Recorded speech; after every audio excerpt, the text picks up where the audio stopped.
del día de ayer, ¿sí? Y insistir precisamente en esto del intercambio gaseoso, en donde para nada existe una proporción de intercambio propiamente. El comportamiento de cada gas es independiente, ¿sí? El intercambio entonces tiene lugar por difusión de los gases y se produce precisamente por esta diferencia de la presión parcial del mismo gas, nada más que comparando la presión, la que hay dentro del alveolo y la que está en la sangre a nivel precisamente de los vasos, ¿sí? La presión parcial de un gas es proporcional entonces a la concentración de este gas al conformar toda la mezcla. Y el comportamiento es independiente de cada gas. Entonces, por favor, eso hay que tenerlo presente, ¿sí? Ahora bien, cuando hablamos acerca de la superficie de intercambio, hablamos de la cantidad en centímetros cuadrados o en metros, que juntos toda la superficie de los alvéolos van a constituir esta superficie de intercambio, ¿sí? Entonces, eh, vamos aquí a recalcar esta situación, ¿sí? Los alvéolos están rodeados por una gran cantidad de vasos capilares, ¿sí? Y la separación física que hay precisamente entre lo que es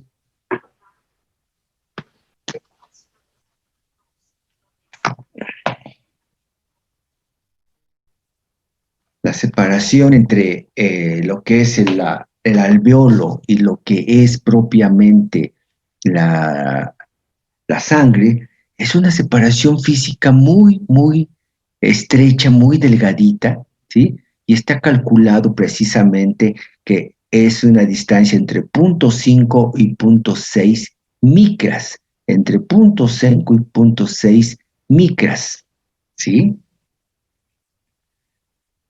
Si a esto le unamos, ¿sí?, lo que decíamos, la superficie de intercambio, en el humano se ha calculado que hay 300 millones de alvéolos en un individuo adulto promedio, ¿sí?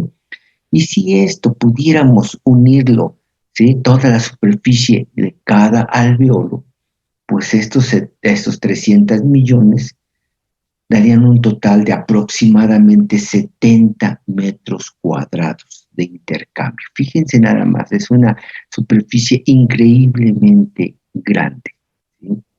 Y que precisamente por eso probablemente cuando se tienen algunos problemas de en la superficie se está taponando con depósitos del cigarro, del tabaco, con depósitos de contaminantes aéreos por el trabajo en el que se desempeña, etcétera, pues probablemente al principio no pasa gran cosa, ¿sí? Y en lugar de 70 metros que haya 65, no pasa nada. Y en lugar de 65 que haya 60, a lo mejor no pasa nada. El problema es cuando ya nada más hay 30, hay 32, y ahí es cuando se dan los problemas. Entonces, esta situación es muy importante establecer que la integridad propiamente de esta superficie de intercambio debe de ser precisamente mantenida libre de todos los contaminantes. Y en este caso, bueno, pues otra vez, ¿sí?, cada quien sabe lo que se mete a su cuerpo, cada quien sabe lo que decide eh, usar, lo que decide utilizar, ¿sí? Y entonces cada quien aquí, ¿sí? Eh, Finalmente, lo único que hay que saber es que todas estas acciones que van a predisponer a depositar sustancias ajenas a la superficie alveolar, tarde o temprano van a limitar esta superficie de intercambio, ¿sí? Ahora bien, entonces decíamos, la distancia que hay propiamente entre, ¿sí?, lo que es la parte interna del alveolo y lo que es el glóbulo rojo, ¿sí? La verdad, que el glóbulo rojo que está dentro del capilar, la distancia, repito, es de 0.5 a 0.6. En este esquema la marcan como 0.6 micras, ¿sí?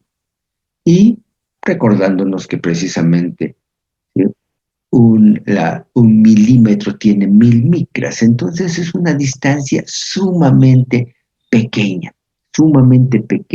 para que se pueda dar este intercambio. Ahora, por otro lado, también ya decíamos, ¿sí?, la posibilidad temporal de intercambio es breve. Cuando la sangre llega, ¿sí?, y rodea al alveolo, pues esa es su única oportunidad de hacer intercambio, ¿sí? Entonces, obviamente que esto también, la circulación, ¿sí?, implica una dinámica que hay que tomar en cuenta a la hora de que se lleve a cabo el intercambio. Hay un tiempo preciso para que todo esto se lleve a cabo, ¿sí? Nuevamente, ilustraciones las hay muchas al respecto de esta situación. Y nuevamente aquí está el alveolo, ¿sí? El alveolo que está rodeado, ¿sí?, por células específicas, un epitelio, ¿sí? Y en el interior del epitelio vamos a ver que hay una capa muy fina de líquido, ¿sí? Y después está precisamente ya el aire que está dentro del alveolo, ¿sí? Pues esta capa finísima de líquido que vamos a ver, que es muy importante para poder efectuar el intercambio, pero además para que pueda evitar el colapso alveolar, tiene que tener una capa de una sustancia surfactante. Pues esta capa tan delgadita también tiene que ser atravesada por los mismos gases, aparte de el epitelio, en donde pues evidentemente habrá también una eh, cierta permeabilidad que permite y facilite el intercambio de los gases. Hay un espacio intersticial muy breve y después aquí ya viene propiamente pues la membrana basal más el endotelio, y después ya aquí está, esto ya es la sangre y aquí están los eritrocitos. En una microfotografía, ¿sí?, con un microscopio electrónico, pues se puede ver precisamente estos elementos también aquí representados, y aquí está el glóbulo rojo, ¿sí?, y aquí está el alveolo, y aquí está la distancia, y aquí marcan 0.5 micras. 0.5 micras es una distancia sumamente pequeña. Ahora bien, ya que hablamos acerca propiamente de esta separación, hay que hablar también de algunas características que tiene precisamente la pared alveolar, ¿sí? La pared alveolar está constituida como una barrera básicamente sustentada en una gran cantidad de neumocitos. Los neumocitos, ¿sí?, son las células específicas que están constituyendo la pared alveolar, ¿sí? Aquí está el alveolo. La pared del alveolo está constituida básicamente por neumocitos de tipo 1.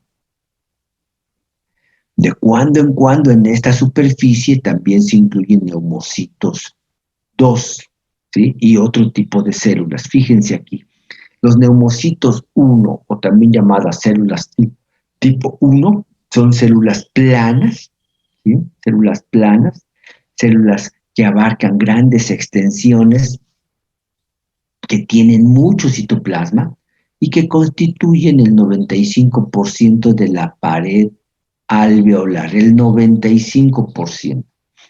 El otro 5% está constituido por neumocitos 2 y por otros tipos de células. Los neumocitos 2 o células tipo 2 son más gruesas, ¿sí? Son estas, están intercalados ahí, son más gruesas con cuerpos de inclusión laminares constituyen un poco menos del 5%, porque también hay que, en este porcentaje debe de ser incluido las demás células, secretan, ¿sí? Diporma, difosfatil, dipalmitoilfosfatidilcolina, ¿sí? Dipalmitoilfosfatidilcolina, ahorita vamos a ver qué es esto, e inducen la reparación alveolar también. Son elementos, ¿sí? Que tienen, ¿sí? Una función o varias funciones importantes, y vamos a mencionar que estos elementos, a pesar de que están en mucho menor proporción, van a tener una importancia muy grande al secretar esta sustancia, que es la sustancia surfactante. Por otro lado, también existen otras células, ¿sí? Que son macrófagos alveolares, que ya habíamos hablado un poquito de ellos, porque decíamos, ¿qué es lo que sucede cuando algunas impurezas rebasan las barreras que constituyen las divisas, rebasan las barreras que constituyen los cilios respiratorios, rebasan las barreras que constituyen la producción de moco, rebasan las barreras que constituyen el estornudo, y al final, de todos modos, llegan hasta el fondo, ¿sí? De los pulmones, y por lo tanto llegan hasta los alveolos? Bueno, pues ahí también todavía tenemos otro mecanismo de defensa, que son los macrófagos alveolares, ¿sí? También ahí hay linfocitos, ¿sí? Porque hay también linfa, también hay eh, elementos que van a estar cuidando, ¿sí? De la salud del individuo, células plasmáticas, mastocitos, células neuroendocrinas, porque ya quedamos que también los pulmones van a producir algunas sustancias consideradas precisamente mensajeros, y por lo tanto también consideradas como hormonas, ¿sí? Ahora bien, aquí tenemos un esquema más, ¿sí? Y vemos aquí precisamente esto. Estas células grandes, ¿sí? Estas células muy grandes son las células tipo 1 o neumocitos 1, ¿sí? Estas células que están aquí representadas de manera exagerada son los neumocitos 2, las que tienen la capacidad de producir precisamente una sustancia, ¿sí? Que es vital para el buen funcionamiento, y que es precisamente el surfactante, ¿sí? El surfactante. ¿Qué es el surfactante? El surfactante es una sustancia que va a influir sobre la tensión superficial del líquido, que decíamos aquí está presente. Aquí hay una capa de líquido. Por eso también en su momento ya hemos resaltado, ¿sí? Que para poder respirar apropiadamente se requiere cierto nivel de humedad en el ambiente, cierto nivel de humedad en el ambiente, ¿sí? Para poder respirar, porque de hecho tenemos una capa de líquido muy fina que está rodeando los alvéolos, ¿sí? Esta capa de líquido muy fina, ¿sí? Al fin y al cabo es agua, y esta agua va a estar expuesta a lo que se llama la tensión superficial. La tensión superficial, que seguramente es un concepto que ustedes debieron de haber revisado en biología celular. ¿Qué es la tensión superficial? Bueno, ¿sí? La tensión superficial, toda superficie de líquido, y en particular el agua, ¿sí? Va a estar constituido, pues, por el mismo tipo de moléculas, H2O, ¿sí? Y estas moléculas entre sí, pues van a experimentar fuerzas de cohesión y de repulsión, fuerzas de cohesión y repulsión, ¿sí? Entonces aquí tenemos las moléculas, cómo se atraen y se repelen al mismo tiempo, ¿sí? Pero cuando nosotros vemos esta atracción y repulsión en el seno de un líquido, bueno, pues está todo, todas las moléculas están experimentando lo mismo. Aquí está representada una molécula, ¿sí? Pero la que está aquí a un lado exactamente tiene los mismos vectores, y la que está aquí a un lado tiene los mismos vectores, y entonces, repito, ¿sí? Están sometidos a las mismas fuerzas de cohesión, de atracción y también de repulsión, ¿sí? Pero ¿qué pasa con las moléculas que están justamente en la superficie? ¿Sí? En la superficie, ¿sí? Hay cohesión con las moléculas hacia abajo, pero ya no hacia arriba. ¿Por qué? Pues porque aquí hay un gas y la cantidad de moléculas que hay aquí en el gas es infinitamente más pequeña que la cantidad de moléculas que hay en el líquido. Por lo tanto, las moléculas del líquido que están en la superficie son atraídas hacia abajo y hacia los lados, pero no hacia afuera. Por lo tanto, los líquidos tienen en la superficie un comportamiento como si fuera una membrana, ¿sí? La prueba está en que aquí observamos esto, ¿sí? Un mosquito, porque está muy ligero, puede pararse en la superficie del agua. ¿Por qué? Pues porque es muy ligero por un lado y por otro lado porque aquí hay una resistencia, esa es la tensión superficial, ¿sí? Una fuerza de resistencia a la penetración. Eso es la tensión superficial. Y es una energía, como es una fuerza, es energía y se puede medir en hercios por centímetro cuadrado o en joules, ¿sí? Entonces, en todos los líquidos hay precisamente esta tensión superficial. Y esta tensión superficial, ¿sí? Eh, va a tener un valor X. Los líquidos, entre más cohesión hay más tensión superficial, porque, insisto, entre más cohesión hay entre las moléculas, ¿sí? Las moléculas de la superficie son atraídas hacia abajo y hacia los lados, pero no hacia afuera. Y por lo tanto, entonces, hagan de cuenta que esta tensión superficial jala, ¿sí? A la superficie hacia abajo y por eso se comporta como una membrana, ¿sí? Este principio es muy importante entenderlo y en muchos sentidos, ¿sí? Eh, Ustedes lo van a aprender a lo largo de la carrera. Por ejemplo, hay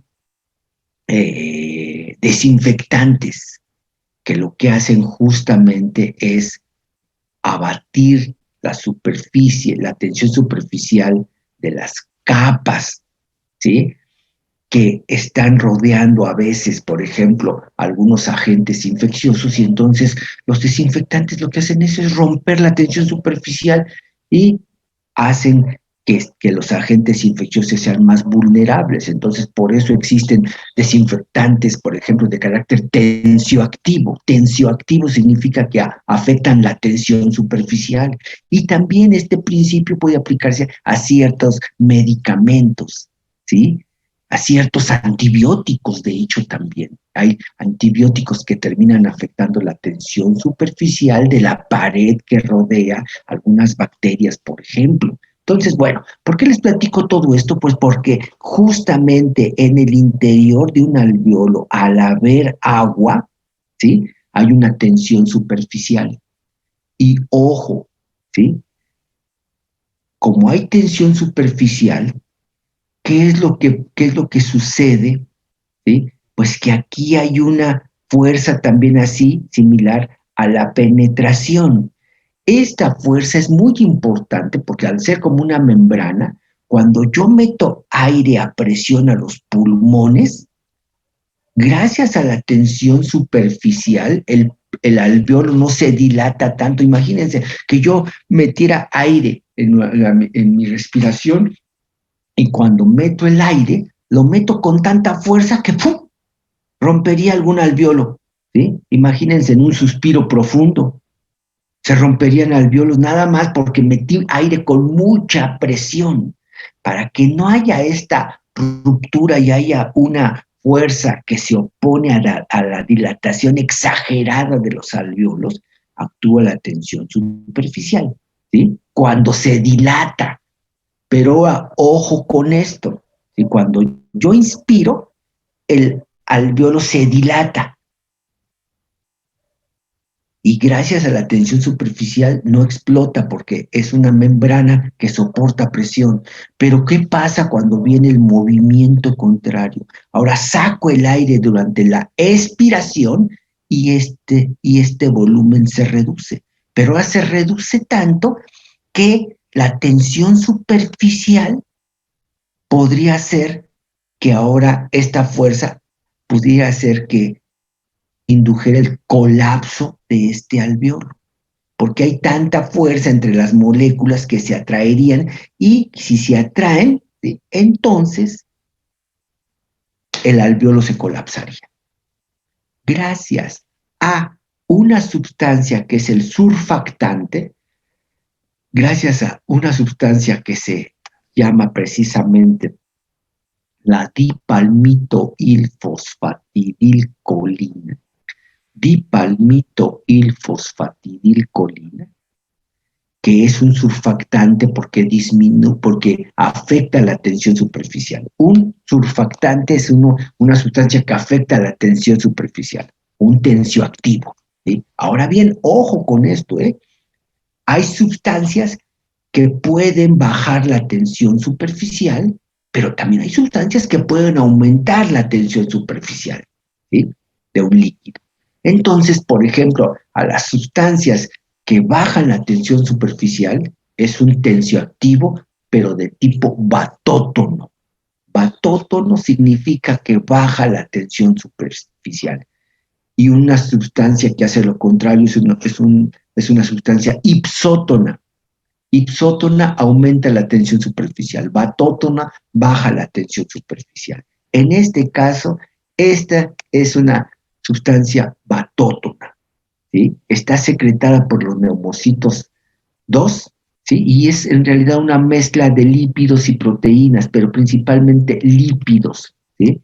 Fíjense, si yo estoy hablando acerca de que aquí una superficie del agua,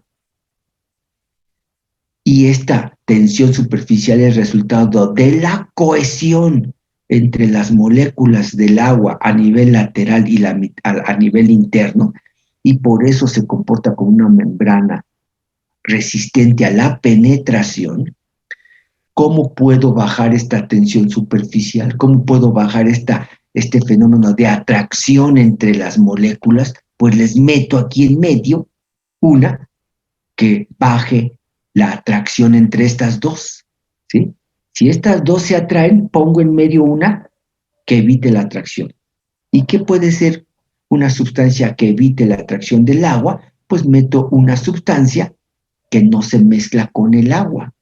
Y al no mezclarse con el agua se va a la superficie. Y al estar en la superficie se interpone entre las moléculas del agua. Y estos que están aquí, estos elementos rojos, son moléculas que de aquí las pongo yo aquí, ¿sí? Y por lo tanto, al interponerse entre las moléculas de agua, baja la fuerza de atracción entre las moléculas de agua y entonces baja esta fuerza de penetración que se comporta como una membrana. El surfactante, en esencia, es una mezcla de lípidos, que tiene algunas proteínas ahí, pero básicamente es una esencia de lípidos. Y los lípidos, por no poder mezclarse con el agua, se van a la superficie. Y en la superficie bajan la cohesión de las moléculas del agua y por lo tanto bajan la tensión superficial. Y gracias a esto, ojo con esto, fíjense, gracias a esto, cuando yo inspiro, ¿sí? Fíjense, aquí estas son las moléculas del agua. Y cuando yo meto el surfactante, es se interponen entre las moléculas del agua. Y al interponerse entre las moléculas del agua, inhiben la atracción entre las moléculas, ¿sí? Por lo tanto, este surfactante que está en X concentración en cada alveolo, cuando yo inspiro, la superficie del alveolo aumenta. Y hagan de cuenta que al aumentar, existe una X cantidad de surfactante, ¿sí? Supongamos que aquí estos son por decir algo aquí, son 50 puntitos, ¿sí? Cada puntito rojo es el surfactante.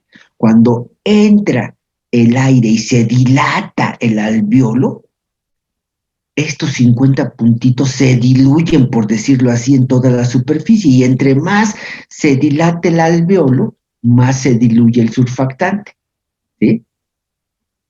Y cuando expira el individuo, sale el aire, se disminuye la superficie y entonces se concentra el surfactante. Entonces, cuando se da la expiración, se concentra el surfactante, baja la tensión superficial de este líquido y el alveolo no se cierra, no se colapsa. ¿Sí? Entonces, vean ustedes la importancia propiamente de este surfactante. Este surfactante es fundamental para que el individuo pueda respirar, ¿sí? Y gracias a eso, entonces, está dándose un volumen alveolar que no se modifica de manera importante más que cuando se da la inspiración y la expiración, pero no hay riesgo del colapso porque el surfactante, cuando el individuo expira, el surfactante se concentra. Cuando inspira, el surfactante se diluye. ¿Sí? De esta manera, entonces, cuando el individuo inspira, la capa de, la capa de agua, ¿sí? Disminuye su tensión la capa de agua aumenta su tensión superficial porque el surfactante se diluyó, y al aumentar esta tensión superficial evita que los alveolos se dilaten de manera exagerada. Cuando viene la expiración, se vacía el alveolo, pero no se cierra del todo, no se colapsa, y esto es fundamental para la respiración. Entonces, los neumocitos 2 van a producir esta sustancia, la dipalmitoilfosfatidilcolina. Al fin y al cabo, es una sustancia entonces de carácter lipídica, es un fosfolípido, como de los que hay justamente a nivel de la integración de la membrana celular. Entonces disminuye la tensión superficial y con esto evita el colapso alveolar, ¿sí? Ahora bien, por desgracia, pues evidentemente también habrá situaciones en las cuales la dipalmitoilfosfatidilcolina no se disponga en las cantidades apropiadas o francamente esté ausente. Existe lo que se llama precisamente el síndrome de insuficiencia respiratoria infantil o también en otros tiempos llamada la enfermedad de la membrana yálica. ¿Qué significa esto? Un individuo que por X circunstancia va a nacer y no tiene este elemento, ¿sí? Esta sustancia surfactante.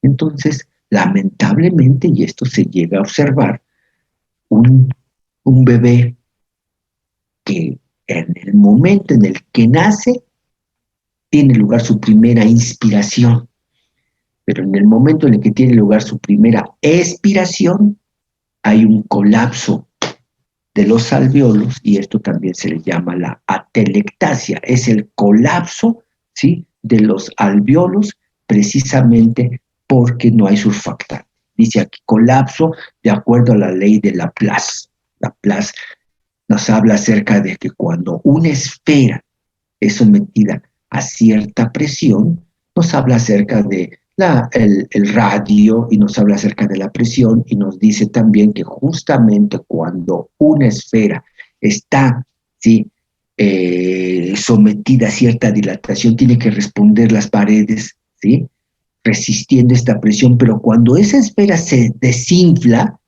el riesgo de colapso es muy alto porque una esfera que alcanza cierto volumen, en el momento en que va perdiendo menos volumen y el radio se va cerrando, ¿sí?, la fuerza de contracción es muy alta y entonces puede darse el colapso, la telectasia.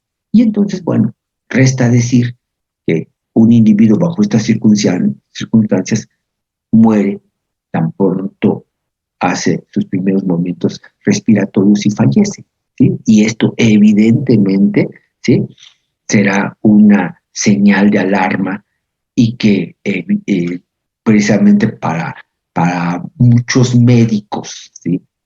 Cuando están evaluando la salud de un próximo bebé que van a hacer, se hacen algunas pruebas y se puede de alguna manera prevenir esto, ¿sí? Hay entonces una situación que nos está haciendo evidente propiamente que hay que darle importancia justamente a esta sustancia porque es fundamental para la supervivencia de un individuo recién nacido. Ahora bien, ya que hablamos acerca de los alvéolos y ya hablamos acerca de la importancia de que se dilaten, pero con medida y después se desinflen también con medida sin llegar al colapso, tenemos que ver que precisamente la sangre que llega al alvéolo es una sangre de tipo venoso, a pesar de que llega por un sistema arterial, ustedes lo saben, ¿sí? Entonces, llega sangre venosa. La presión parcial de oxígeno en la sangre venosa que llega a los alvéolos tiene una presión de 40 milímetros de mercurio. ¿Sí? Y la presión parcial de CO2 es de 46 milímetros de mercurio. Esta sangre llega del corazón a través del sistema, insisto, arterial, a pesar de que es sangre venosa. Llega y cuando rodea al alvéolo, ahí se da la posibilidad de este intercambio gaseoso, este proceso descrito como la hematosis. Entonces, vean ustedes, ¿sí? Si dentro del alvéolo la presión parcial de oxígeno es de 100 y llega la sangre con una presión parcial de 40, pues obviamente que el oxígeno pasa del alvéolo hacia el vaso sanguíneo, ¿sí? Y ahora pasa a ser justamente, ¿sí?, de 100, fíjense, la presión parcial de oxígeno en la sangre arterial ya es de 100, cuando había llegado con 40. La presión parcial del CO2 llegó de 46 y a nivel del alvéolo hay 40, entonces ahora baja a 40. La sangre arterial tiene una presión parcial de CO2 de 40 y la presión parcial de oxígeno de 100. Y esto ya es una sangre oxigenada que regresa al corazón y es sangre arterial a pesar que regresa por un sistema venoso. ¿Sí? Y esa es la manera en la cual se da el proceso de la hematosis por esta diferencia de concentraciones. Es un paso de sustancias, en este caso de los gases, por simple difusión. Diferencia de concentración da el proceso de difusión. Y esto tiene que suceder en tiempos muy breves, porque decíamos, ¿sí?, los capilares están rodeando a cada uno de los alvéolos, que son sacos muy pequeños. Ahora bien, una vez que entra, ¿sí?, se da este intercambio, el oxígeno es transportado por la hemoglobina, ¿sí? Buena parte del oxígeno es transportado por la hemoglobina. En una cantidad muy, muy pequeña queda disuelta en la sangre. La gran mayoría va unida a la hemoglobina. ¿Por qué a la hemoglobina? Pues porque precisamente esta molécula tiene una gran avidez, una gran atracción del oxígeno, ¿sí? Entonces aquí viene un glóbulo rojo, ¿sí?, y tan pronto capta oxígeno a nivel de los pulmones, ¿sí?, va a unirse a la hemoglobina, que así va a ser transportada. Aquí dice transporte de oxígeno en la sangre, transporte disuelto en el plasma, ¿sí?, 2%, unido a la hemoglobina, 98%. ¿Sí? ¿Qué es la hemoglobina? Pues la hemoglobina es una molécula que tiene 4 cadenas proteínicas, ¿sí?, 2 subunidades, 2 alfa y 2 subunidades beta, ¿sí? Y cada subunidad tiene un grupo hemo, y en cada grupo hemo, ¿sí? Hay fierro, ¿sí? Fierro en estado ferroso, ¿sí? Este fierro, como tiene una valencia de +2, atrae a el oxígeno, que es -2, ¿sí? Y entonces aquí vemos precisamente esta situación, ¿sí? Gracias a esta avidez de la hemoglobina capta oxígeno inmediatamente y se transforma en, ¿sí? Oxihemoglobina. ¿Sí? Y gracias a eso se transporta en la sangre. Se transporta en la sangre y hasta que llega a los tejidos, ahí, por diferencia a través de concentraciones, pasa por difusión de los eritrocitos hacia las células, ¿sí? Que están a nivel intersticial. De esta manera entonces se da ahora la respiración interna, este intercambio que se da entre los eritrocitos y las células del cuerpo, las células del tejido que están esperando. Aquí entonces tenemos la hemoglobina. Decíamos, cada molécula tiene 2 subunidades alfa, 2 subunidades beta, cada una de estas subunidades con un grupo hemo y cada grupo hemo con, ¿sí? Hierro en estado ferroso, ¿sí? Y a pesar de que este tiene sus doble valencia positiva y el oxígeno doble valencia negativa, se da una reacción de atracción, ¿sí? Pero como dice aquí, hay una reacción de oxigenación, ¿sí? El oxígeno se une al fierro, pero no reacciona con él, nada más se une. Por eso dice aquí es diferente la reacción de oxigenación, diferente a una oxidación. El hecho de que el oxígeno se una al fierro, nada más se une, pero no reacciona con él. No hay una reacción de oxidación que consume energía. Entonces, nada más al unirse físicamente entre el fierro y el oxígeno, se da esta oxigenación de la molécula de hemoglobina, ¿sí? Entonces, esta unión es una unión de tipo adsortivo. Ustedes también deberán recordar en biología celular la diferencia entre absorción y adsorción. Adsorción, ¿sí? Entonces, aquí es una reacción de adsorción en donde el fierro o el hierro, ¿sí? Se une al oxígeno, ¿sí? Físicamente, pero sin reaccionar. Y esta unión física es reversible. Por lo tanto, ya hemos comentado, cuando este eritrocito llega a otro capilar y en donde hay interacción con células de un tejido, ahora el oxígeno se desprende de este fierro y se va hacia las células. ¿Por qué? Porque hay una gran diferencia de concentración entre la sangre arterial, que lleva mucho oxígeno, y las células que tienen poco oxígeno porque están trabajando, ¿sí? Entonces, esta unión es reversible. Ahora bien, esta unión, ¿sí? Que es reversible, puede estar influida por el pH, por la temperatura y la concentración de ciertas sustancias, ¿sí? Evidentemente, ¿sí?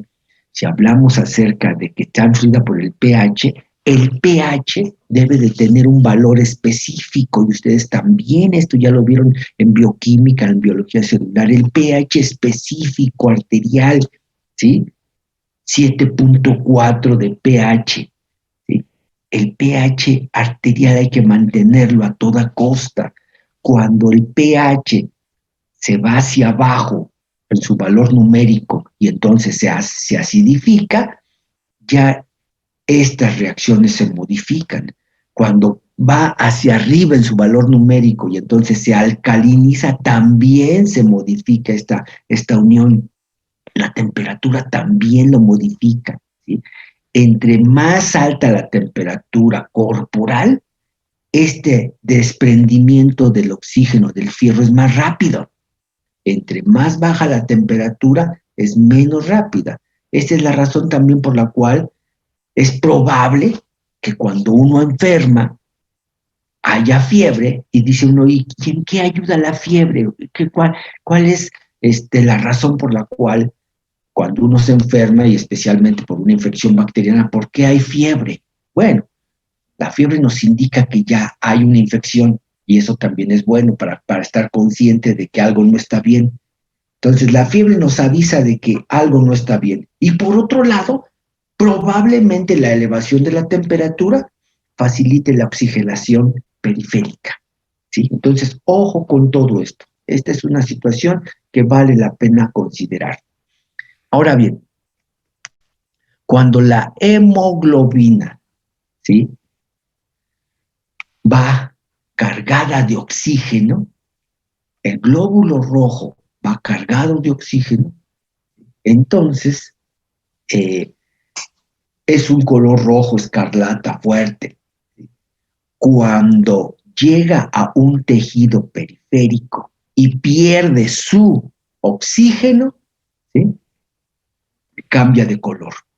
Dije aquí, cuando la hemoglobina pierde oxígeno, cambia de color, de rojo brillante a rojo azulado, ¿sí? Y este rojo azulado, ¿sí?, es precisamente el característico de la sangre venosa. Y por eso en todos los esquemas circulatorios, siempre la sangre arterial es roja y la sangre venosa azul. Esto es por un convencionalismo, ¿sí? Aquí llegó sangre arterial cargada de oxígeno y por lo tanto de color rojo, pero cuando pierde el oxígeno y se carga de CO2, esquemáticamente se pone de color azul precisamente por esto, ¿sí? Ahora bien, esto es en forma normal, cuando se da este proceso de intercambio gaseoso y esto es normal. ¿Qué pasará si hay un problema circulatorio? ¿Qué pasará si a un tejido no le llega el oxígeno como debiera? Entonces también el tejido se va poniendo azuloso porque no le está llegando sangre y esto entonces es lo que se llama una condición de cianosis. La cianosis es precisamente un cambio de apariencia del paciente en general o de alguna área de su cuerpo porque no hay la oxigenación suficiente. ¿Sí? Dice aquí, cianosis por captación deficiente de oxígeno en los pulmones o por transporte insuficiente, ¿sí?, de la sangre hacia los tejidos, ¿sí? Por eso es que existe clínicamente una prueba que es el oxímetro de pulso, ¿sí? Yo quiero saber qué tanto se está oxigenando el paciente, pues le pongo un oxímetro de pulso, que por cierto ahorita también se está utilizando mucho, ¿sí?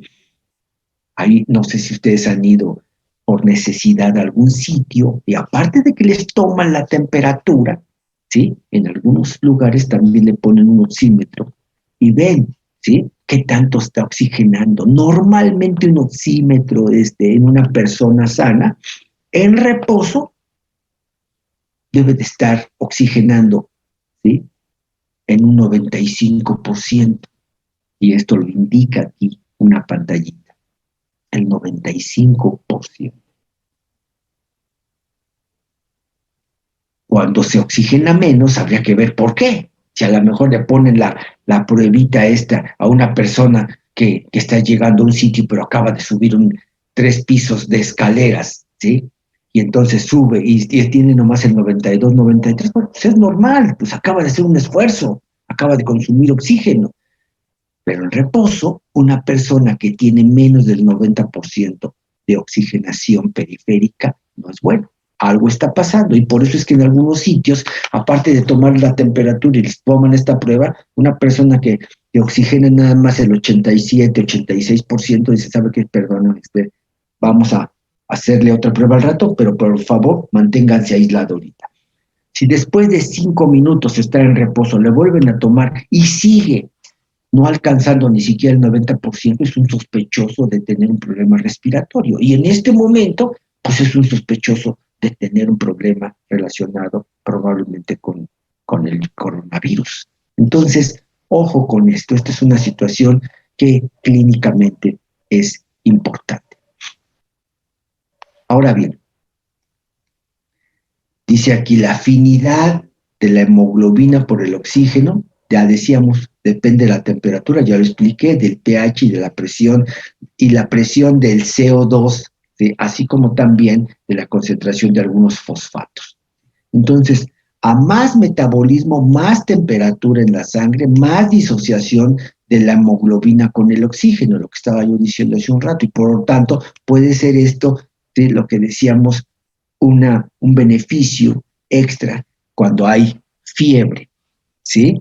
Porque la temperatura elevada facilita la separación hemoglobina-oxígeno y al facilitarla se oxigenan más rápido y de manera más eficiente los tejidos.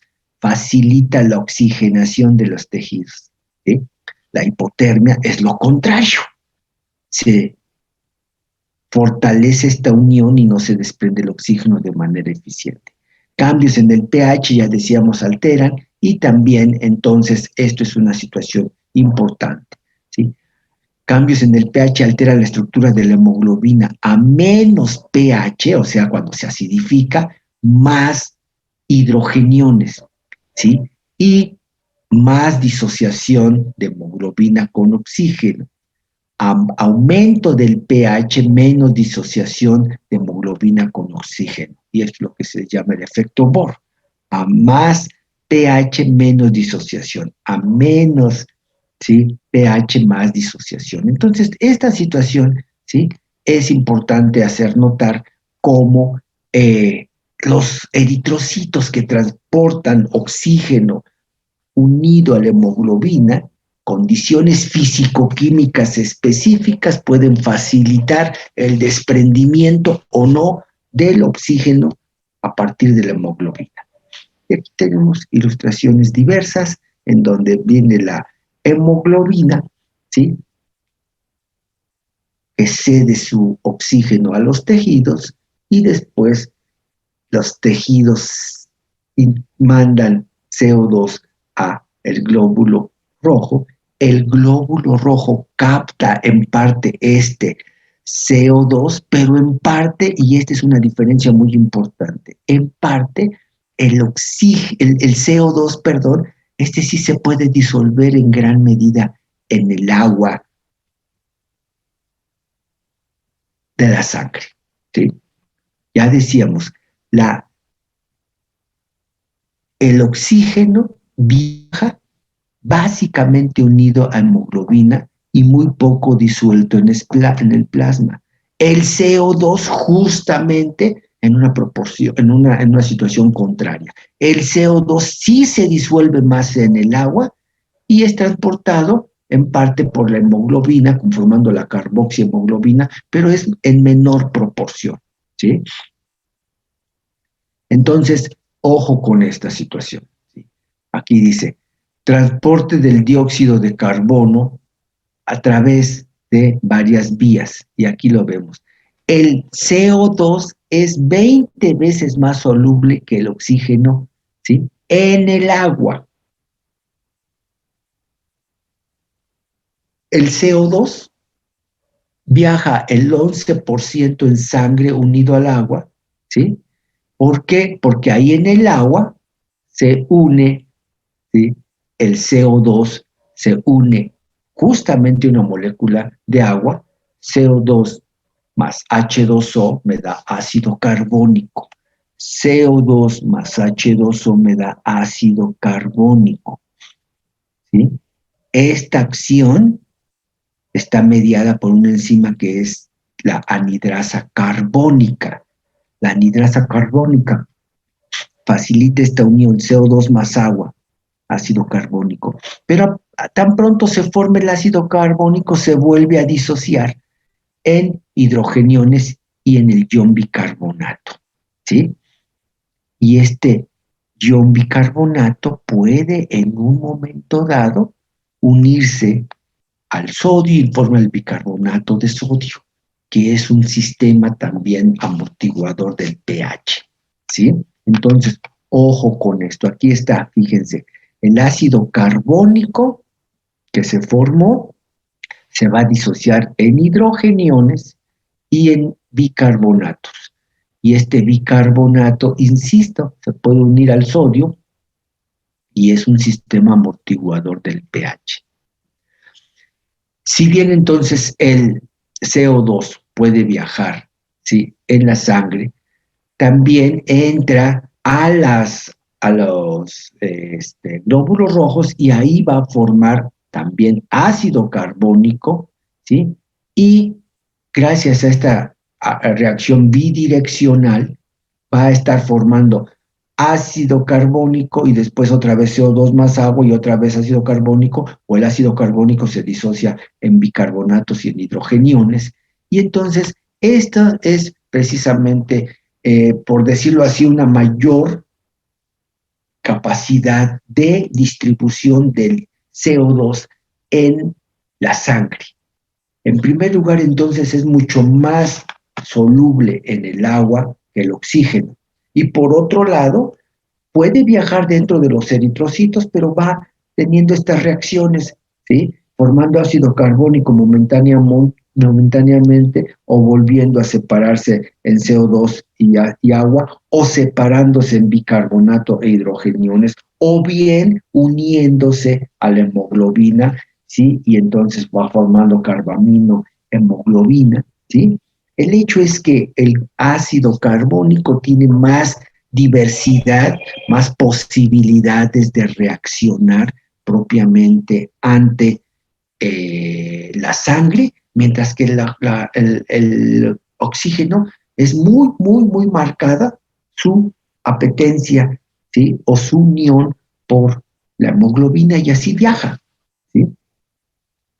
Por cierto, la anhidrasa carbónica es abundante en eritrocitos, ¿sí? Aquí está, es hasta 100 veces más abundante que en el mismo plasma sanguíneo. Y una vez que, bueno, el CO2 es transportado por diversas opciones, diversas alternativas, tarde o temprano llega entonces también a los alvéolos y ahí sufre la salida, ¿sí?, hacia el espacio alveolar primero y después hacia la atmósfera para disiparse, ¿sí? Entonces, aquí están, como dice, las formas de transporte del dióxido de carbono en la sangre. Todas las reacciones que muestra el diagrama pueden invertirse cuando la sangre llega al pulmón y el CO2 se difunde dentro del alveolo, ¿sí? Entonces, aquí tenemos la cantidad de CO2. Del 100% del CO2, del 100%, un 11% viaja disuelto en la sangre, ¿sí? Aquí está lo que decíamos. El 11% se transporta disuelto en la sangre y el porcentaje, el 89% restante viaja, ¿sí?, asociado con la acción de los eritrocitos, y entonces aquí está el 63% en forma de ácido carbónico, aquí lo está diciendo, ácido carbónico, y después otros asociados, por ejemplo, aquí a la hemoglobina, etcétera, etcétera. ¿Sí? Ahora bien, precisamente por esta razón es importante enfatizar la trascendencia que tiene en el cuerpo el mantenimiento del pH, ¿sí? El pH plasmático arterial es de un valor promedio de 7.4, 7.4 más menos 0.05. ¿Qué significa? Que el valor promedio 7.4 puede modificarse a 7.45 o a 7.35. Y este es el rango de seguridad. El pH es entonces fundamental para que tenga lugar propiamente la actividad enzimática, metabólica que tiene lugar en cada individuo, ¿sí? Gracias a un pH específico que se mantiene con un valor muy estricto, gracias a eso funcionan las enzimas y gracias a la actividad enzimática tienen lugar muchas reacciones bioquímicas. Y gracias a estas reacciones bioquímicas que constituyen el metabolismo, pues es posible que se lleven a cabo todas las funciones corporales. Entonces, ¿sí? Es fundamental este mantenimiento del pH. ¿Sí? Su descenso, el descenso del pH se denomina acidosis y su ascenso, alcalosis. La principal fuente de ácidos en la sangre es el metabolismo celular. Las células, entre más activas están y más respiran, más demandan oxígeno y más CO2 mandan hacia la sangre, convirtiéndola en sangre venosa. ¿Sí? Entonces, como dice aquí, la principal fuente de ácidos en la sangre es el metabolismo celular. CO2 más agua forma ácido carbónico. ¿Sí? El ácido carbónico principalmente se excreta por los pulmones, ¿sí? Claro, ¿sí? Con este juego que ya veíamos ahorita, el CO2 más el agua, y que si forma ácido carbónico, que si forma bicarbonato, etcétera, o como tal, transportado en los eritrocitos, y cuando llegan los pulmones sale el CO2, ¿sí? Por diferencia de concentración. Ahora bien, la principal fuente dietética de álcalis son las frutas. Contienen mucho sodio, mucho potasio y muchos ácidos orgánicos débiles. ¿Sí? Los, los álcalis también es importante su ingreso para tratar de constituir la contraparte de esta tendencia a la acidificación por el metabolismo acelerado. ¿Sí? Pero también bajo ciertas circunstancias, ciertos tipos de frutas pueden estar limitadas. Un diabético no puede comer cualquier tipo de fruta y en cualquier circunstancia. A lo mejor cuando está el diabético controlado en sus niveles de glucosa, etcétera, a lo mejor controlado puede darse el gusto de tomar cierto tipo de frutas, pero en otras circunstancias, cuando su control de glucosa no es el apropiado, puede ser contraproducente el consumo también de ciertas sustancias, porque acuérdense, el diabético está en una constante tendencia a la acidificación. Entonces, algunas frutas que aportan álcalis será bueno para tratar de neutralizar esta acidificación, pero en otras circunstancias, algunas frutas pueden ser, ¿sí?, limitado su consumo o incluso prohibido para algunos diabéticos. Ahora bien, hablamos acerca de la acidosis y la alcalosis respiratoria, ¿sí? Porque también vamos a ver que existen el concepto de acidosis y alcalosis metabólica. Acidosis y alcalosis respiratoria es una tendencia, ¿sí?, hacia la acidificación o hacia la alcalinización, pero como consecuencia de la actividad respiratoria. La acidosis respiratoria es causada por cualquier incremento en la presión parcial del CO2. Cualquier incremento en la presión parcial del CO2. Acuérdense, ya habíamos comentado que a nivel de la sangre venosa hay 40 milímetros de mercurio de CO2. Cuando se eleva esto a más de 40 milímetros de mercurio, estamos hablando de una tendencia hacia la acidosis, y esto, cuando es provocado por una disminución respiratoria, por una disminución ventilatoria, entonces decimos esto es una acidosis respiratoria.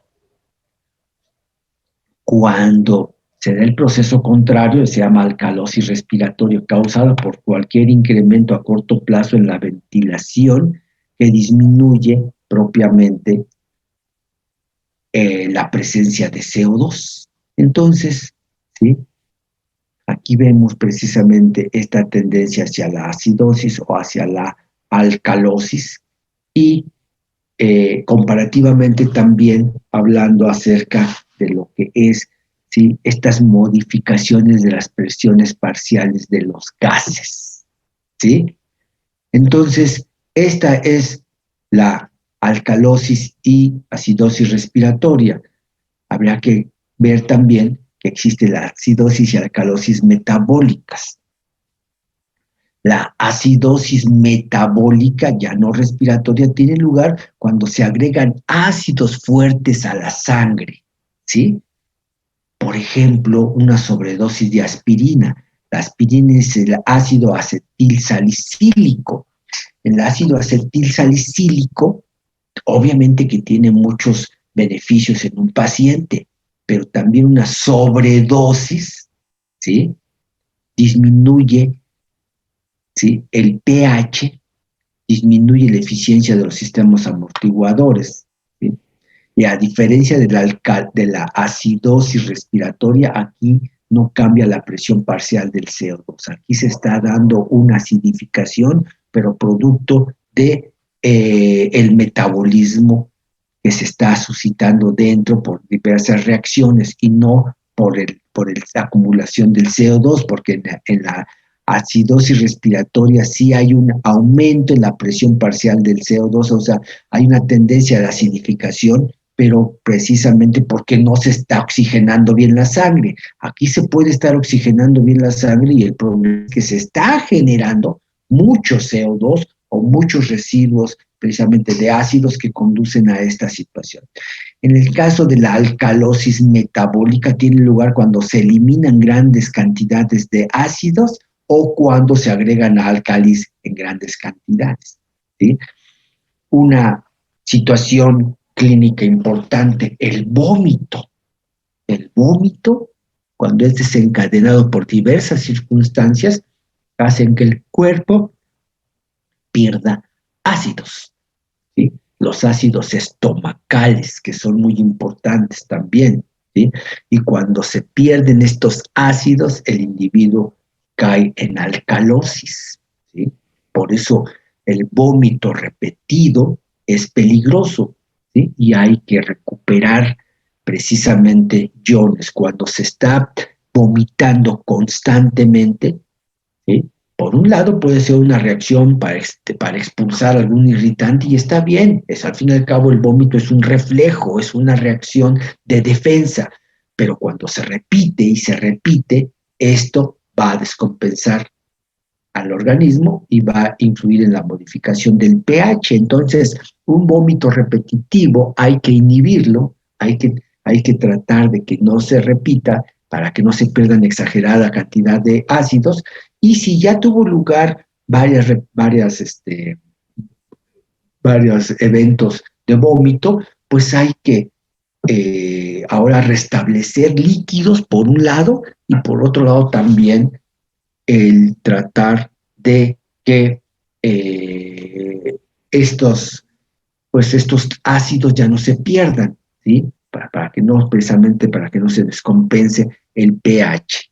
¿Sí? Entonces, normalmente el individuo puede caer en alcalosis cuando está experimentando mucho vómito. Hay que evitar el vómito cuando ya no se necesita como reflejo y hay que tratar de restablecer las condiciones previas, ¿sí? Por eso hay que rehidratarse y tener el ingreso también dentro del líquido que se toma también de algunos iones. Por eso es que algunas bebidas, ¿sí? Verdaderamente ayudan cuando un individuo está padeciendo de vómito o cuando un individuo ha tenido el vómito por la resaca o durante cuando se emborrachó, vomitó, perdió líquidos, perdió algunos iones. Cuando viene la recuperación de la conciencia hay que rehidratarse y el ingreso de iones ayuda precisamente a regular todo esto. El tracto respiratorio compensa la acidosis o la alcalosis respiratorias mediante la modificación ventilatoria, ¿sí? Cuando hay CO2, vamos a verlo más adelante, la concentración incrementada de CO2 acelera la respiración, provoca taquipnea para tratar de liberar CO2. Cuando hay, ¿sí?, disminución de la concentración de CO2, la respiración se hace hasta más pausada, ya no se necesita respirar tanto, tan aceleradamente.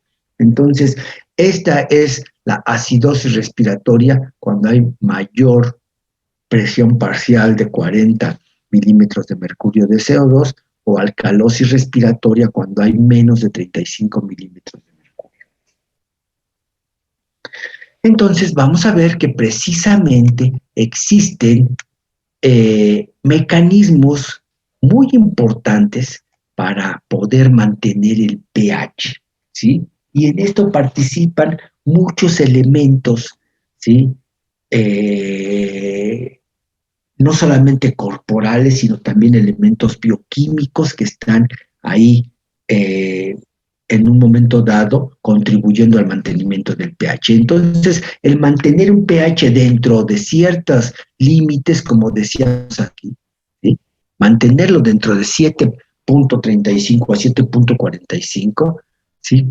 Le cuesta el trabajo al organismo y para eso utiliza los sistemas amortiguadores fisiológicos. Los amortiguadores fisiológicos pueden ser orgánicos e inorgánicos. Los orgánicos, los aminoácidos, ¿sí? Los aminoácidos por su estructura, ¿sí? Pueden justamente tener la posibilidad de captar iones positivos y captar iones negativos. Entonces, los aminoácidos por sí mismos, las proteínas en general, ¿sí? Tienen una función anfótera, quiere decir que pueden captar tanto cargas positivas como cargas negativas y bajo ciertas circunstancias pueden funcionar neutralizando también esta generación de elementos. Y la hemoglobina, ya decíamos, la hemoglobina puede captar oxígeno o puede captar también CO2 y neutralizarlo. Pero existen amortiguadores inorgánicos, ¿sí? El ácido carbónico bicarbonato de sodio que ya escribí y también una reacción de los fosfatos. Entonces, estos elementos son los que se llaman amortiguadores y son muy importantes y ustedes esto seguramente lo vieron en bioquímica porque existen estos sistemas amortiguadores o reguladores del pH o sistemas tampón también llamados así. Aquí hay una pregunta de Areli, dice, ¿el exceso de antiácidos puede causar alcalosis o acidosis? El exceso de antiácidos, si nos tomamos en cuenta los antiácidos, ¿sí? Van a estar propiamente actuando originalmente solamente a nivel estomacal, ¿sí? Pero sí es cierto que un exceso de antiácidos, pues puede en un momento dado, ¿sí? También tender a modificar el pH, pero nunca es tan exagerado, ¿sí? O sea, simplemente, ¿por qué tomas un antiácido? Porque tienes malestares, tienes agruras, etcétera. Te tomas el antiácido y en el momento en que te sientes mejor, ¿sí? Pues sería una cosa absurda que siguieras tomando más antiácidos, pero el exceso de antiácidos, ¿sí? Lo único que va a hacer es que momentáneamente al estómago va a neutralizar su ácido, su pH ahí momentáneamente. Esto va a terminar siendo, no va a quedarse en el estómago, al final esto va a continuar hacia, en parte, hacia el intestino y ahí va a ser neutralizado. Entonces, difícilmente va a causar problemas graves, ¿ok? Nada más siempre va a tratar de neutralizar por mayor tiempo este pH. Ahora bien, repito, estos sistemas amortiguadores, entonces, ustedes los habrán visto precisamente en bioquímica, y aquí nada más les digo, las proteínas, que aquí dice aminoácidos, las proteínas pueden, ¿sí? Por los radicales que tienen, pueden retener a veces, ¿sí? Y neutralizar a los hidrogeniones, ¿sí? Y a veces pueden precisamente evitarlos. Entonces, Un amortiguador importante orgánico son las proteínas, el otro son la hemoglobina, como decíamos, pero un sistema muy común inorgánico es el sistema ácido carbónico bicarbonato de sodio, ¿sí? Ácido carbónico se forma a partir de CO2 más agua más anhidrasa carbónica, ¿sí? Ácido carbónico. El ácido carbónico se disocia en el ion bicarbonato y en hidrogeniones, ¿sí? Es aquí en donde, por ejemplo, a nivel renal, el sodio que se captura se une aquí, en el bicarbonato se une al sodio, entonces forma bicarbonato de sodio, ¿sí? Y justamente a nivel renal se capta sodio y se intercambia por hidrógeno. Entonces estos iones hidrógenos se agregan a la orina y la acidifican. Esto ya lo habíamos comentado en algún momento. ¿Sí? En la parte final de la formación de la orina hay un intercambio de sodio por hidrógeno, se capta el sodio, se forma bicarbonato de sodio y se pierde hidrogeniones y se acidifica la orina.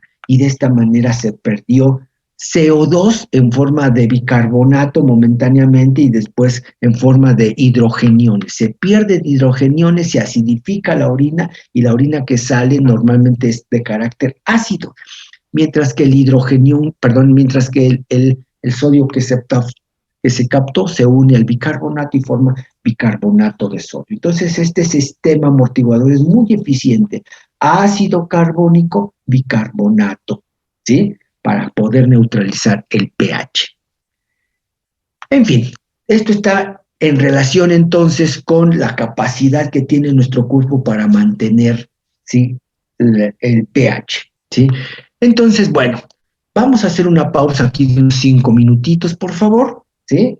Y ahorita continuamos la clase, ¿sí? 5 minutos de descanso, por favor, Doctor, ¿sí? ¿le puede dejar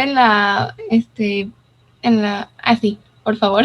Ok, ahí la dejamos. 5 minutos de descanso.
Hola, ya de regreso.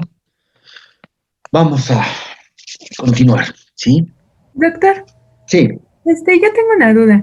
Por sí. ejemplo, a los animales también se les puede medir la oxigenación. Y otra duda, ya ve que, bueno, en los humanos se utilizan como distintos métodos para dar oxigenación al cuerpo. Y pues la última es la intubación. Ah, por ejemplo, en los perros sí se ha utilizado la intubación. Se ha utilizado bajo condiciones de anestesia para poder tratar de mejorar su capacidad ventilatoria. Algunos síndromes, algunos problemas respiratorios que ameritan, por ejemplo, el hecho de tener una medicación, eh, hasta donde yo sé, sí se ha podido tranquilizar o anestesiar, mejor dicho, a los animales y someterlos a una terapia, ¿sí? Pero esto finalmente, pues, es disponibilidad de equipo. Mira, eh, lamentablemente, pues, ¿qué más quisiéramos de tener las mismas posibilidades que se aplican en humanos de poder aplicarlo en los animales? No siempre es posible, no siempre el equipo es suficiente. Hablar acerca de humanos, pues es hablar acerca de un equipo promedio, y a lo mejor nomás podemos decir de niños a adultos, una diferencia, pero aquí imagínate en perros, hablar de un chihuahueño, hablar de un poodle, hablar acerca de un pastor, pues son diferentes. Entonces, yo creo que aquí, en buena medida, las limitantes son muchas, y yo creo que esto puede ser probablemente, pues en algunos lugares así muy específicos. Yo no lo sé honestamente yo no sé si aquí en Banfield puede haber equipo de este tipo. Yo creo que sí, pero honestamente no lo sé, y eso sí habría que preguntarlo. ¿Qué posibles hay de esta situación? ¿Sí? Yo siento que debe de estar muy limitado y a lugares muy específicos. Y imagínate, si estamos hablando de un centro hospitalario de carácter internacional como es Banfield, pues imagínate qué será en hospitales mucho más modestos o mucho menos en unos consultorios clínicos muy limitados. Yo creo que ahí sí, eh, la verdad, honestamente, carezco de la información o de gente que me haya dicho, no, si en tal lugar se han intubado los animales cuando tienen problemas, esto y esto. Honestamente lo desconozco. Gracias. Ahora, por otro lado, con respecto a la oxigenación periférica, en teoría, también se puede utilizar, ¿sí? En un animal, pero digo en teoría. ¿Por qué? Porque, por ejemplo, un oxímetro, que por aquí estaba la foto, bueno, ya no sé dónde está, pero por ahí está. El oxímetro, pues es un aparatito que simplemente lo que hace es emitir, ¿sí? Un haz de luz, ¿sí? Y al emitir un haz de luz, atraviesa, en este caso, pues el dedo de un lado a otro, y dependiendo de la oposición al paso de la luz, ¿sí? Y con cierto nivel de la onda, ¿sí? Específica emitida, el haz de luz debe tener una longitud de onda específica. Cuando se genera esta onda y hay cierta oposición, se considera es porque hay suficiente oxígeno. Cuando pasa con mayor facilidad es porque hay diferente o disminuida concentración de oxígeno. Entonces, en teoría, estos aparatos también se pueden utilizar en un animal, pero yo creo que hay que tener las reservas y hay que también saber interpretarlo. Entonces, yo creo que en teoría estos elementos también se pueden utilizar, pero, insisto, bajo ciertas reservas. ¿Ok? Sí, gracias. Ahora bien, por otro lado, ya que estamos hablando acerca de las condiciones de la calidad de la oxigenación en los tejidos, tenemos que hablar también de que existe un concepto que se llama la hipoxia. La hipoxia es la deficiencia de oxígeno en los tejidos, ¿sí? por alguna circunstancia no está llegando el oxígeno en las cantidades apropiadas a los tejidos. Y esto puede ser grave, ¿sí? Puede ser transitorio o puede ser momentáneo y a lo mejor no tener consecuencias, pero puede haber fuertes consecuencias, ¿sí? Si esto se prolonga. Y las consecuencias pueden ser en las células, en el tejido como tal y en el órgano, porque finalmente hay funciones desempeñadas por un órgano que a lo mejor se limitan bajo condiciones de hipoxia, pero la estructura celular y la estructura del tejido, de algunos tejidos que constituyen al órgano, a lo mejor se mantiene intacta, pero una hipoxia profunda puede tener consecuencias también muy graves en el funcionamiento de un órgano y por lo tanto en la función desempeñada por este, ¿sí? Cuando hay deficiencia de oxígeno profunda y prolongada, pueden alterarse hasta los factores de transcripción celular y con ello la expresión de la generación de proteínas. Se puede modificar con rapidez la función cerebral, ojo con esto, ¿sí? Al cerebro, cuando le llega menos oxígeno, inmediatamente lo resiente. Y la interrupción por algunos segundos de total del aporte de oxígeno hace que se pierda evidentemente la conciencia. ¿Sí? Entonces, pero eso es cuando se suspende el aporte de oxígeno. Cuando se disminuye puede haber alteración del sistema nervioso que puede ser bastante significativa y potencialmente grave. Dice aquí, cuando se modifica la función cerebral por la hipoxia, se generan síntomas similares a la intoxicación alcohólica. El individuo se muestra mareado, el individuo se muestra como con sueño, ¿sí?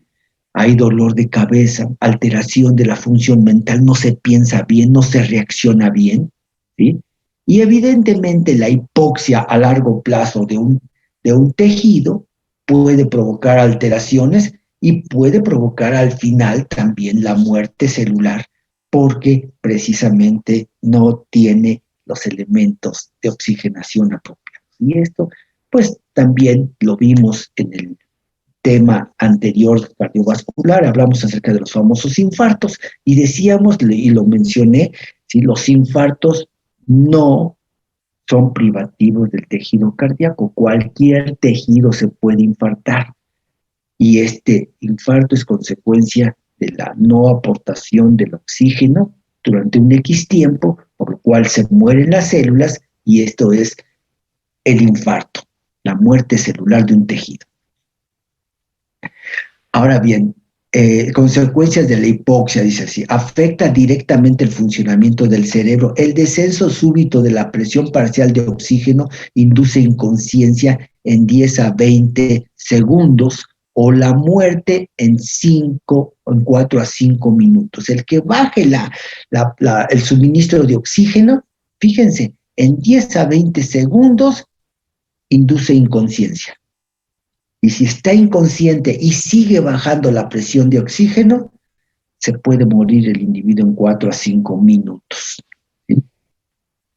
La hipoxia menos grave causa alteraciones mentales parecidas, como decíamos ahorita, a la intoxicación por el alcohol, alteración del juicio, somnolencia, amortiguación de la sensibilidad al dolor, excitación, desorientación, pérdida de la noción del tiempo, cefalea, además de anorexia, náuseas, vómito, taquicardio e hipertensión. Ojo con todo esto. Imagínense nada más por la falta de oxigenación, ¿sí? Todo lo que puede propiciar y básicamente, si bien todos los tejidos, ¿sí? Bajo condiciones de hipoxia se ven alteradas sus funciones, pues el sistema nervioso, ¿sí? Va a tener también su respuesta y estas respuestas, ¿sí? Pueden estar caracterizadas por todas estas consecuencias que pudieran ser, ¿sí? Bajo ciertas condiciones incluso irreversibles, ¿sí? Ahora bien, existen diferentes tipos de hipoxia. ¿A qué se debe que no llega oxígeno a los tejidos? Pueden haber varias causas de hipoxia, ¿sí? Existe, ¿sí? la hipoxia hipóxica, cuando disminuye la presión parcial de oxígeno. ¿A qué se puede deber la hipoxia hipóxica? ¿A qué se debe a que bajó la presión parcial de oxígeno? Pues a un problema básicamente a nivel del intercambio gaseoso. Algo pasa en los pulmones, ¿sí? Que no se puede dar este intercambio. Algo pasa o que está llegando un aire con poco oxígeno o está habiendo algún problema para que la superficie de contacto pulmonar, en este caso, por ejemplo, los fumadores empedernidos, ¿sí? Que pues fuman y no hacen caso. Ay, no pasa nada, hombre. Sí, yo llevo 10 años fumando y no me ha pasado nada. Pues sí, ¿sí? Porque los pulmones van reaccionando y van tratando de subsanar esto, pero cuando llega la crisis, pues es lo que pasa, por ejemplo, con los fumadores ya así, que actualmente ahorita el INER está saturado por pacientes de COVID, pero cuando esto no era el caso, estaban ahí todas las personas que llevaban 20, 30 años fumando y cuando ya buena parte de sus pulmones están afectados, ya están muy limitados en esta capacidad de oxigenación. Entonces apenas hacen ejercicio, hacen un esfuerzo y caen en esta crisis, en una hipoxia hipóxica porque no pueden oxigenar adecuadamente dado que su superficie de intercambio, que son los alvéolos, está limitado. Entonces la hipoxia hipóxica se debe básicamente a un problema de intercambio gaseoso a nivel de los pulmones, ¿sí? Y con ello disminuye la presión parcial del oxígeno, porque no se capta el suficiente oxígeno. Y si no se capta el suficiente oxígeno, la sangre arterial, que no se oxigenó lo suficiente, pues no es capaz de oxigenar después periféricamente a los órganos. Pero el origen está aquí, en el intercambio. Esta es una hipoxia hipóxica. Un segundo tipo de hipoxia es la hipoxia anémica. Hipoxia anémica en donde la presión parcial de oxígeno es normal, lo cual significa que respira bien el individuo. El problema es que no se transporta de manera apropiada. Entra, ¿sí? Hay una buena respiración, entra el oxígeno, ¿sí? Por la superficie, pero no es captado de manera suficiente y por lo tanto entonces no es transportado. ¿A qué se debe esto? A que hay poca hemoglobina.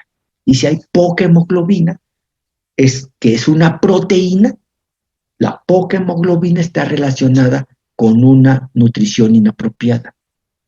Y esta nutrición inapropiada es caracterizada precisamente por la falta de consumo de proteína de buena calidad. Entonces, la hipoxia anémica se debe a la falta de hemoglobina y por lo tanto a la falta del transportador principal del oxígeno. Hipoxia isquémica o por estancamiento, ¿sí? Se respira bien, se transporta bien el oxígeno, la hemoglobina, todo esto está bien. El problema es que algo a nivel circulatorio periférico está propiciando que no llegue la sangre en el momento. Acuérdense, ya veíamos, por ejemplo, la arterioesclerosis, decíamos. La arterioesclerosis es la dificultad de la circulación por endurecimiento o alteración del funcionamiento de las arterias, ¿sí? Y veíamos que un tipo de arterioesclerosis era la ateroesclerosis, que era el depósito de grasa en algunas arterias, y esto limita la llegada de sangre a los tejidos, y aquí se provoca una hipoxia isquémica o hipoxia por estancamiento, en la que el flujo sanguíneo es tan bajo que no llega suficiente oxígeno, a pesar de que hay presión parcial del oxígeno suficiente, porque se respiró muy bien, y a pesar de que hay hemoglobina suficiente. El problema es que no está llegando la sangre en cantidad suficiente a un tejido y por lo tanto no les llega el oxígeno. Esta es la hipoxia isquémica o por estancamiento. Y la hipoxia histotóxica, se respira bien, se transporta bien el oxígeno, llega bien la sangre a los tejidos, el problema es en la cantidad de oxígeno que llega al tejido es inadecuada, pero por acción de un agente tóxico, las células no pueden utilizarlo, ¿sí? Hay algunas sustancias que intoxican a las células y hacen que éstas no puedan aprovechar y captar el oxígeno de manera apropiada, ¿sí? Entonces, ahí se llama hipoxia histotóxica porque el tejido histo está intoxicado, ¿sí? Algunas sustancias, ¿sí?, que pueden ingresar al cuerpo a través de medicamentos, a través de vehículos, de algunos productos consumidos, pueden provocar esta hipoxia histotóxica. Entonces, también hay dificultades para la oxigenación de un tejido porque las células están intoxicadas y no pueden aprovechar, no pueden captar el oxígeno apropiado. Y entonces, bueno, esto será una variante más de dificultades de oxigenación de los tejidos. Y esos son los tipos de hipoxia, ¿sí? Y entonces aquí vemos, como decíamos, hipoxia hipóxica, si se está dando a nivel del intercambio. Anémica, si lo que falta es hemoglobina. Isquémica, si no está llegando la sangre a los tejidos por una obstrucción, ¿sí?, libre de la sangre. Y por otro lado, ¿sí?, la histotóxica cuando precisamente está afectada la célula por otros procesos y que dificulten el aprovechamiento de la captación del oxígeno, ¿sí? Ahora bien, ¿sí?, cuando existen términos específicos para poder hacer alusión a la calidad respiratoria, ¿sí? Y así se dice precisamente que el término eupnea es referirse a la respiración apropiada, respiración normal. Ya saben que el prefijo eu es bueno, pnea, respiración, ¿sí? Eupnea es la respiración normal, la respiración armoniosa, la respiración fácil. Ahora, en forma contraria, ¿sí?, hay otros elementos que van a dificultar la respiración y, por ejemplo, hablar de disnea. Disnea es la respiración difícil o laboriosa e incluso respiración dolorosa. Hay disnea, se respira con dificultad, ¿sí? El sujeto está consciente de la falta del aliento, ¿sí? Y esto es también una situación, como dice, está consciente, el individuo está consciente de que no está respirando bien y eso provoca también angustia, porque está consciente. Cuando el individuo no está consciente de esto, pues no se asusta, no se angustia. Y este es un problema también que ahorita, al respecto del COVID, reportan mucho. La gente, cuando tiene dificultad respiratoria, también le da miedo no poder respirar bien y eso hace que le dé miedo y entre en pánico y eso dificulta más la respiración. Entonces, la gente nerviosa o la gente que tiene más o menos nociones de esto se angustia mucho. La gente, valga la expresión, un tanto ignorante, que no sabe ni en qué consiste el proceso respiratorio, pues simplemente tiene dificultad y sí, evidentemente se preocupa, pero no es lo mismo al pánico que puede experimentar otra persona que empieza a tener esta dificultad, ¿sí?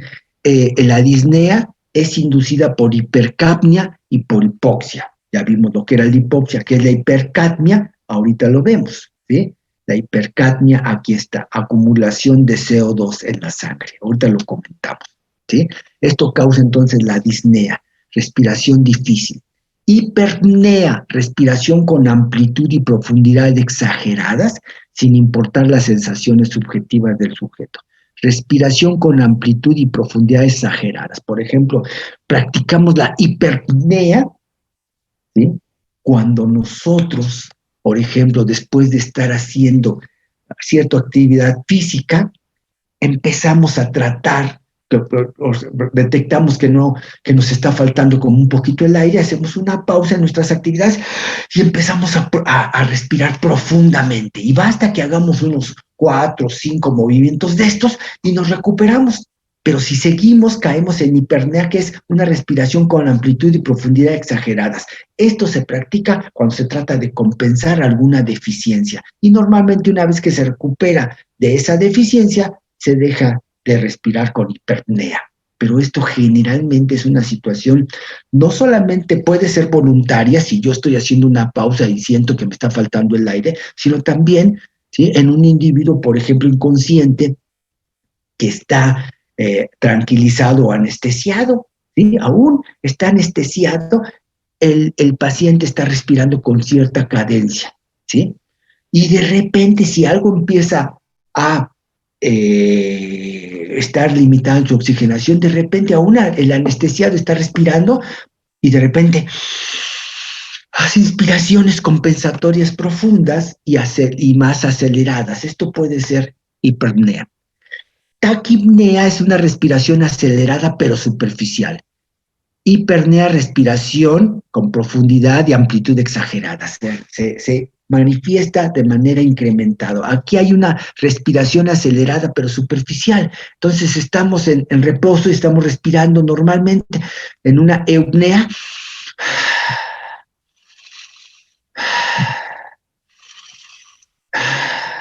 Taquipnea aumenta la frecuencia respiratoria. Bradipnea, disminución de la frecuencia respiratoria. ¿Sí? Polipnea, respiración acelerada pero angustiosa. ¿Sí? ¿Sí? Entonces existen términos que van a hacer alusión al aumento de la frecuencia, disminución de la frecuencia, al aumento de la profundidad, disminución de la profundidad respiratoria. Y todo esto pues será precisamente terminología que bajo ciertas circunstancias deberemos de aplicar y que el término apropiado utilizado clínicamente va a tener que también ser interpretado. No es lo mismo reportar hipernea que taquipnea, ¿sí? O como dice aquí, polipnea, respiración acelerada, angustiosa, ansiosa, anhelosa, etcétera. ¿Sí? Puede tener uno taquipnea, pero simplemente está tranquilo el individuo, pero está respirando más acelerado. Pero cuando está acelerado, está asustado, está angustiado, esta respiración puede ser no solamente rápida, sino también menos eficiente. Puedo yo respirar rápido, pero ser una respiración eficiente, ¿sí? Dice aquí, en general un individuo normal no está consciente de la respiración hasta que la ventilación se duplica. O sea, ya habíamos comentado al principio del tema, ¿a qué frecuencia respiramos en reposo los humanos y muchos animales domésticos? Pues a respiración de 12, 14 movimientos respiratorios por minuto.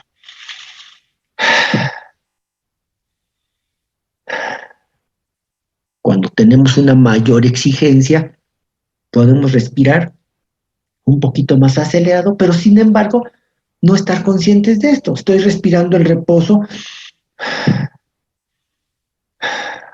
hago movimientos, hago trabajo y paso de... ¿A qué hora lo hago? ¿Sí? Respiro un poquito más rápido. Pero cuando ya llega a mi conciencia la información respiratoria, cuando ya rebasa el doble de la respiración en reposo, entonces, y cuando ya estoy respirando aceleradamente, sí, ya llega mi conciencia, ¿sí? Y la respiración ya no se hace cómoda, ya se hace incómoda hasta que la ventilación aumenta hasta el doble del triple. Esto es entonces una situación en donde también la velocidad con la cual se respira también llega a ser percibida y llega a ser una información que amerita el llamado de la atención y por lo tanto llega hasta la conciencia, ¿sí? Decíamos que existen otros términos también, lo que se llama la hipercapnia y la hipocapnia. ¿Qué es la hipercapnia? Acumulación de CO2 en la sangre, ¿sí? La acumulación de CO2 en la sangre aumenta entonces la presión parcial de este gas, ¿sí? Y desencadena de manera refleja la hipernea. La hipernea, respiración con amplitud y profundidad, ¿sí? Desencadena la hipernea. Y esto tiende a afectar, ¿sí? La actividad del sistema respiratorio. A más hipercapnia, a más acumulación de CO2, a mayor hipercapnia, acumulación provoca la depresión del sistema nervioso central. A más CO2 provoca confusión, disminución de la agudeza sensorial y finalmente depresión, coma, ¿sí? Y puede ser la muerte. Ojo con esto, ¿sí? Estamos diciendo a esta acumulación del CO2. Y el CO2 ya vimos que CO2 acumulado reacciona con agua y forma ácido carbónico. Un individuo con hipercapnia tiende a la acidosis. Y la acidosis deprime al sistema nervioso central y lo deprime tanto que puede hacerlo que pierda el conocimiento y caiga en coma. Esto es lo que les pasa, por ejemplo, a los diabéticos que tienden a la acidosis. La acidosis en forma exagerada puede inducir coma, el coma diabético, y si no se da un tratamiento adecuado del coma diabético, el individuo fallece, ¿sí? Hipocapnia, lo contrario, descenso de la presión parcial de CO2 en sangre arterial y ascenso de la presión parcial de oxígeno como resultado de la hiperventilación. Se observa en pacientes neuróticos con hiperventilación crónica, ¿sí? Individuos que respiran que respiran muy rápido, porque están ansiosos, están preocupados, están con esta situación de incremento en la actividad, y entonces esto causa precisamente hiperventilación, ¿sí? Aumenta el gasto cardíaco, deprime el centro vasomotor y aumenta el pH sanguíneo. Entonces la hipocapnia es una tendencia hacia la alcalinización y generalmente es por incremento de la frecuencia respiratoria, ¿sí? Que cuando es transitoria no pasa gran cosa, pero cuando esto se repite de manera pues acelerada, va a haber precisamente una tendencia a la alcalinización y el individuo también ve modificada su actividad, ¿sí? Entonces, la hipocapnia es un incremento de la presión de oxígeno, pero básicamente como consecuencia de un descenso de la presión parcial del CO2. ¿Sí? Esta es la hipercapnia y esta es la hipocapnia, ¿sí? Cuando hay hiperventilación, ¿sí? Que esto pasa, por ejemplo, dice aquí, en pacientes neuróticos con hiperventilación crónica, ¿sí? El individuo entonces empieza a caer en una situación contraria a la hipocamia, donde se va deprimiendo, aquí se excita demasiado, ¿sí? Y entonces se le recomienda al paciente, por ejemplo, esto. La hiperventilación puede producirse por ansiedad, ojo con esto, por estrés emocional o por pánico, ¿sí? Se respira con alta frecuencia, se respira superficialmente, pero se respira mucho, y entonces el individuo está cayendo propiamente en esta situación de hipocapnia. Entonces ocurre cuando el índice o volumen corriente de respirar elimina más dióxido de CO2. Para la clase de mañana vamos a ver estos términos, el volumen corriente, los volúmenes respiratorios que se cuantifican de manera muy, muy eficiente en el caso de los humanos, porque tenemos a un paciente consciente que además le decimos, a ver, respire más rápido, respire con mayor profundidad, a ver, saque todo el oxígeno posible, saque todo, cuando viene la expiración, expulse todo, incluso así conscientemente haga un esfuerzo por sacar todo. a un esfuerzo por meter la máxima cantidad de aire. Bueno, pues todo esto con un paciente consciente y que me hace caso y que nos podemos comunicar, pues es muy fácil, ¿sí? ¿Qué pasa con los animales? Pues perdón, estos registros espirométricos en donde se hacen pruebas a los pacientes humanos, pues qué padre.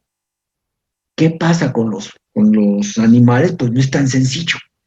En fin, entonces vamos a ver todos estos conceptos de volumen corriente, volumen minuto, volumen de reserva inspiratoria, de volumen de reserva expiratoria, volumen residual, etcétera, y que incluso permite obtener algunas gráficas, y todo esto puede tener una significancia clínica. Todo esto, en los casos del campo veterinario, pues está limitado a algunas circunstancias y no es tan sencillo tener la equivalencia. Entonces, bueno, aquí dice simplemente que la hiperventilación ocurre cuando el índice o volumen corriente, la cantidad de aire que entra y sale del pulmón en cada respiración normal, cuando el volumen corriente, ¿sí? Se elimina más dióxido de carbono que el que puede producir el cuerpo. Esto genera hipocapnia y es detectada por el cerebro y en respuesta causa disnea y taquipnea, ¿sí? Cuando se da la hiperventilación se aumenta la concentración de CO2 y disminuye la de oxígeno aumenta y disminuye la de CO2 que ya habíamos comentado. ¿Sí? Aumenta la presión parcial de oxígeno y disminuye la presión parcial del CO2. Produce un aumento del pH en la sangre, produce mareos, palpitaciones, dolor torácico, tetania periférica, temblores, etc.